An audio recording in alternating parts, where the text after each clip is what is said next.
Hi everyone and welcome back to So Sally-O. Today I wanted to talk you through all of the girls' baby names that I love but won't be using.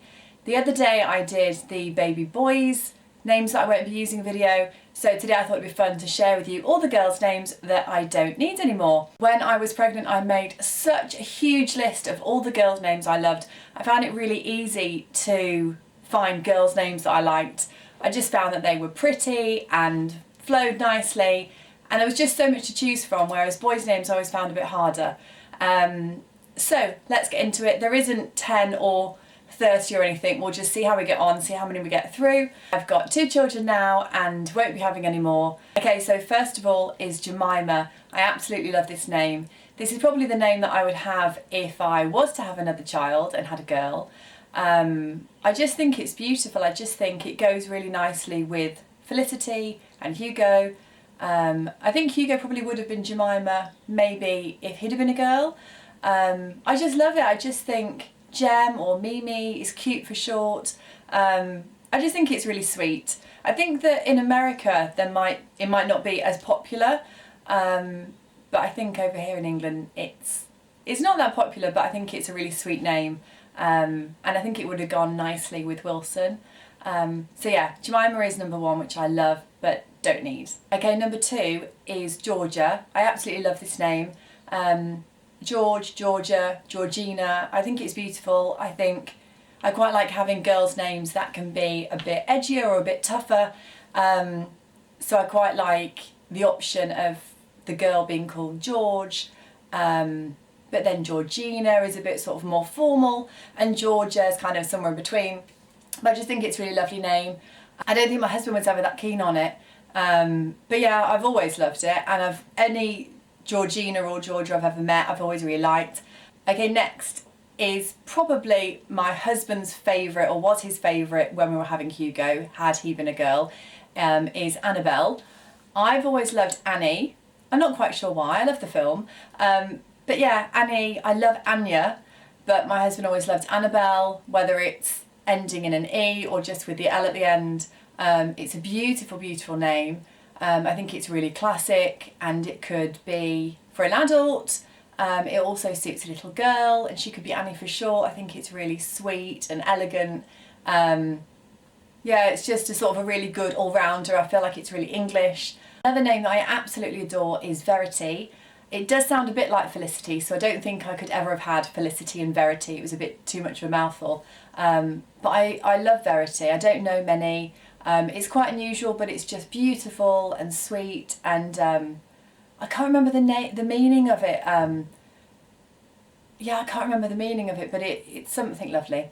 But yeah, I love Verity. I don't think you could meet a Verity that wasn't really nice, if that makes sense. Okay, the next name is Olivia or Olive, both gorgeous names. Olivia is probably, I think it's number 1 or 2. It's one of the most popular names in England at the moment. I love the name Liv. I love Liv Tyler. So Liv for short, I just love. I think Olive is a really nice twist on it because it's like Olivia, but it's kind of just a little bit different and it's a bit old school. Yeah, it's just beautiful. Next we've got Audrey. This is my grand's name. I love Audrey. I think it's really, really sweet. It would be really nice as a middle name if you wanted to go a bit more traditional and old school, but kind of weren't brave enough or whatever to have it as a first name. But yeah, I just really, really love Audrey, but I think you've got to be careful what it goes with, sort of what the siblings are. You couldn't have Audrey and then something too cool and trendy as a sibling.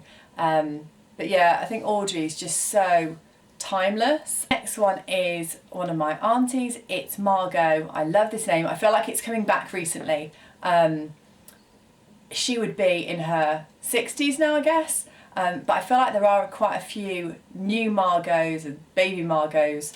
Yeah, it's just gorgeous. It's again kind of old school but timeless and classic.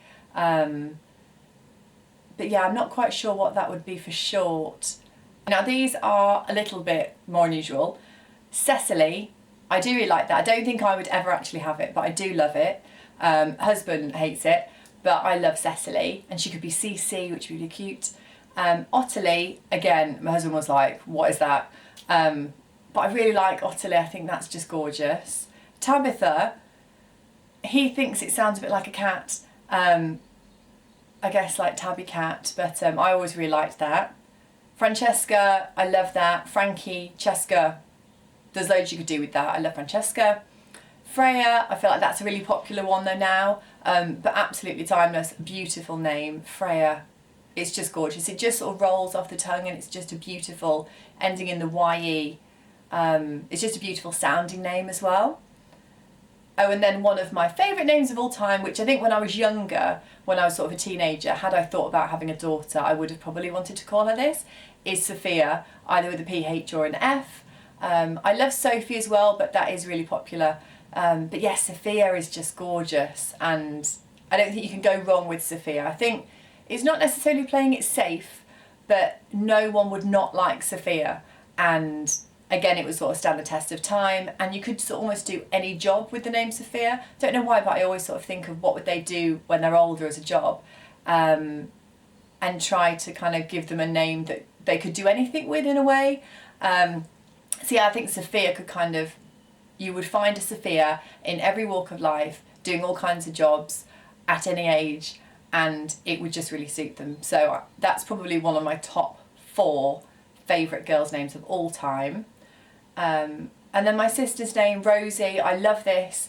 I only know, I think, one little girl, Rosie, and it's just lovely. I think whenever I meet someone called Rosie, they're always really friendly, really kind, really confident, really sort of outgoing. It's just a lovely, lovely name. And I think, again, it stands the test of time. You would have a Rose or Rosemary who is kind of older, and it's kind of old school in that sense, but Rosie, you know, you could just have now for a little girl, and it's a really cute, pretty name, quite outdoorsy, quite tough. I imagine her sort of climbing trees, getting a bit muddy. My husband hates this one, I don't know why, because I absolutely love it. Honor, I don't think I've ever actually met someone that I've said that to who's really liked it. I don't know why, because I love Honor. But yeah, I mean, I don't know if it's Honor Blackman, I don't know any other Honours. I've just always loved the name, and I quite like girls' names that start with H. I quite like Harper. But yeah, Honor, I just think it's a lovely meaning, it's a lovely sounding name, it's quite unusual, but I think it's a bit too unusual. Finally, we've got Penelope, Penny, absolutely love it. I think, yeah, Penny, Penelope, you could have sort of as a grandma name, but I feel like it's one of those that's coming back. I think there's going to be a lot of baby Penelopes. But yeah, it's a really lovely sounding name. I like the syllables, I like the flow of it. Penelope. So yeah, those are all the girls' names that I love but won't be using. Our daughter is called Felicity Alice. So I hope you liked watching this video. Please give us a thumbs up below. Comment below if you've used any of the names or if it's helped you out in any way choosing what to call your baby girl. And please hit subscribe for more content. So thanks for watching, and I'll see you soon. Bye! I don't know why I do that.